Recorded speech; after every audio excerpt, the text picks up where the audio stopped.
Daniel now has lived his life. Nebuchadnezzar has been gone for a number of years.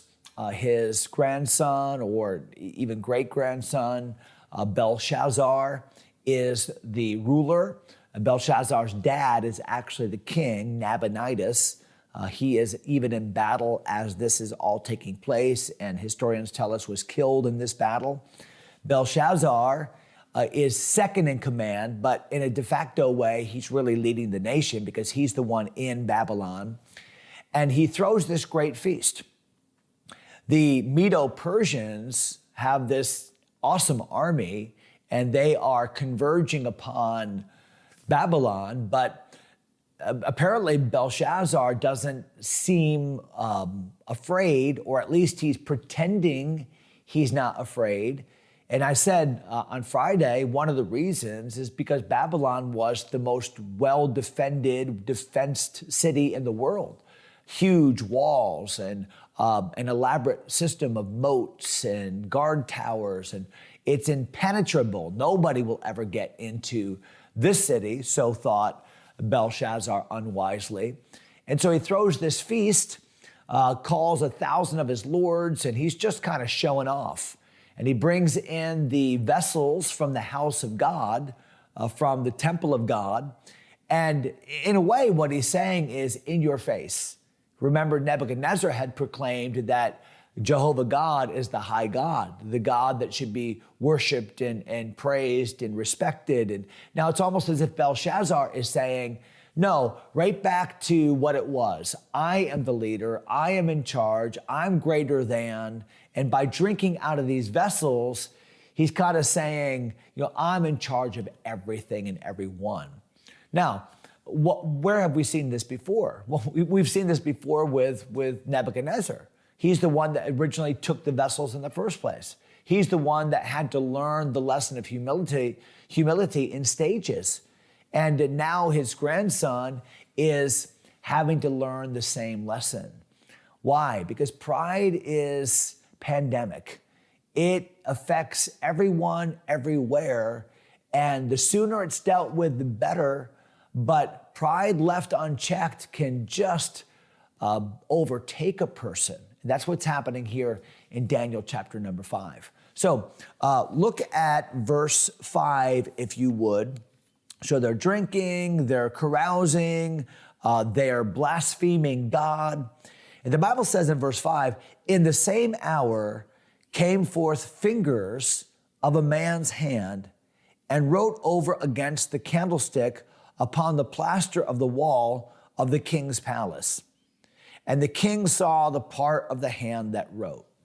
So many things that we say, even in society today, where people unwittingly quote the Bible, are things like this. The writing is on the wall. And what do we mean by that? The writing is on the wall. What we mean by that is it's all but done. This is predictable. This is going to be bad. This is over. It's all but finished. The writing is on the wall. So what does Belshazzar see? What do these people see? They see a man's hand, and this hand is writing something on the wall of the king's palace. I love the creativity of the Lord. I think that's probably an understatement, but the Lord has unique ways to get our attention, doesn't he? Here's a man that's full of pride. Here's a man that has assembled all of his buddies into the opulent palace of the king. And God is just going to graffiti his wall and put his message right on the wall. And we're going to learn later on this week what that message was and what the interpretation of that message was. But for now, this obviously is very troubling. This is obviously a supernatural event, something that no man could explain, very troubling. And watch what happens in verse 6. Then the king's countenance was changed. Well, up until this point, he's full of pride. Up until this point, he's happy and partying and full of himself and confident and no one's ever going to get me. But now his countenance changes. Well, you can look at a person's countenance and it tells them so much about what's inside of them. Your face gives you away, just as your words give you away eventually. The Bible says that his countenance changes and his thoughts troubled him so that the joints of his loins were loosed. Have you ever been so afraid or so troubled that it just felt like, I feel like I just can't get together. That's the way he's feeling. And the Bible says this, and his knees smote against one another.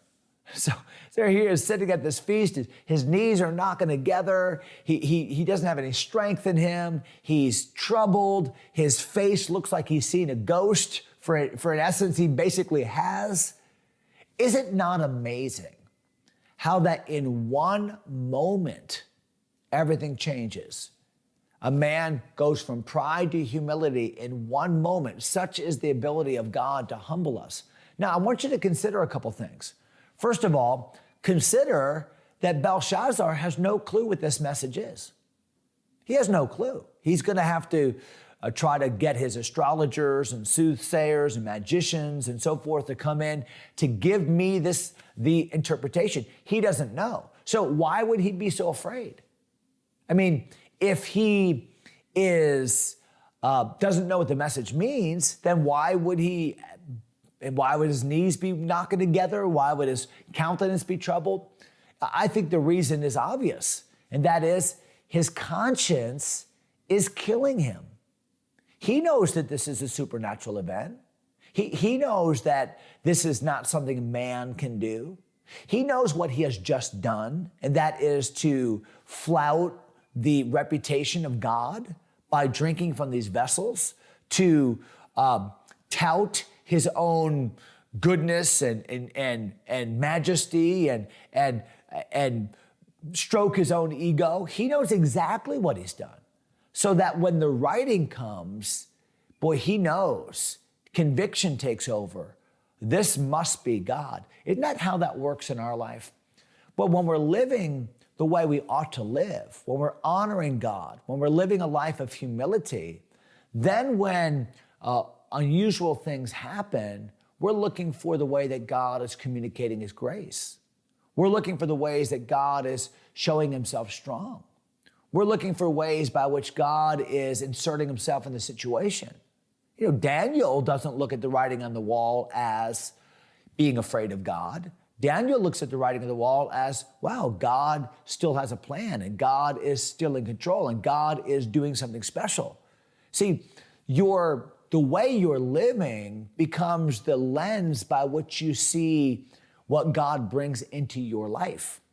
And so here, Belshazzar is immediately under conviction. Why? He knows of his pride. He knows that he's flouting the God of heaven. And when all this is happening, he immediately goes into fear mode. Okay, look at verse number 7. The king cried aloud to bring in the astrologers, the Chaldeans, the soothsayers. And the king spake and said to the wise men of Babylon, whoever shall read this writing and shall show me the interpretation thereof shall be clothed with scarlet and have a chain of gold about his neck and shall be the third ruler in the kingdom. Remember, Belshazzar is serving as the leader in proxy because Nabonidus is out to battle. So the first leader in the kingdom is Nabonidus. The second leader in the kingdom is Belshazzar. That's why Belshazzar says, hey, whoever can give me the interpretation of this, he'll be the third ruler in the kingdom. Now, again, history is repeating itself because where have we heard this before? We've heard this way back with Nebuchadnezzar when he had that dream and then that second dream. And the one, he didn't even remember the dream. In the second dream, he remembered the dream, but he didn't know the interpretation, and he's troubled. This is the same thing. So Nebuchadnezzar seeks for all the professional people in the country. And is it not interesting that it's been enough of a separation now that Belshazzar doesn't even consider Daniel? He doesn't even reach out to Daniel. You know, when we go through seasons of revival and seasons of increased awareness to God, be careful, because those seasons can come and pass very quickly. And boy, I've seen churches that have gotten on fire for God. I've seen people that have sold out, are living such a sold out life for the Lord, and then it seems as quickly as it comes, it goes. That's Babylon. And Nebuchadnezzar had been so effusive in his praise to God, had been so elaborate in what he had said about how God should be honored. And it seems as if all of that are light years ago, as light years away, as Belshazzar seemingly doesn't have any concept of who can answer this dream. What else is interesting is that Nebuchadnezzar, as he calls for them, immediately understands that whatever this message is, it's so important that I'm willing to offer the very best price I can offer. The best thing that Belshazzar could offer was, hey, I'm going to give you stuff. I'm going to give you prominence. I'm going to give you power. I'm going to make you third in the kingdom. Now, humanly speaking, that sounds like, wow. Just for interpreting this writing, you're going to get that kind of honor. But think about it.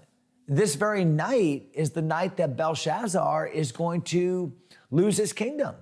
So any honor that he can bestow, any gift that he can give is really meaningless, because the Medo-Persians are taking over. As a matter of fact, to honor somebody and to make them in command right now is probably dangerous, because the Medo-Persians are going to look at that as Babylonian leadership that needs to be removed. The whole point is this: Belshazzar is grasping at straws.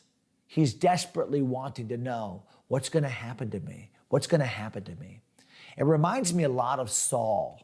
Remember Saul on the night before the Battle of Gilboa, when ultimately he died at the hand of the Philistines? Remember, he went to the witch at Endor, and he wanted the witch to summon Samuel in a seance. Why? Saul was just so guilty. He was so under conviction. He knew that his life had been lived in such an empty way. He wanted somehow, some way to get a hold of God, somehow, some way to know what's going to happen to me. But it was too late. And Samuel did indeed tell Saul, you're going to die tonight. And Belshazzar indeed is going to find out, you're going to die tonight. It's too late. You have trampled upon the grace of God, and now the consequences have come. So tomorrow we'll talk about how those astrologers are befuddled and how this situation unfolds. It's a very, very interesting chapter. I think you'll enjoy it.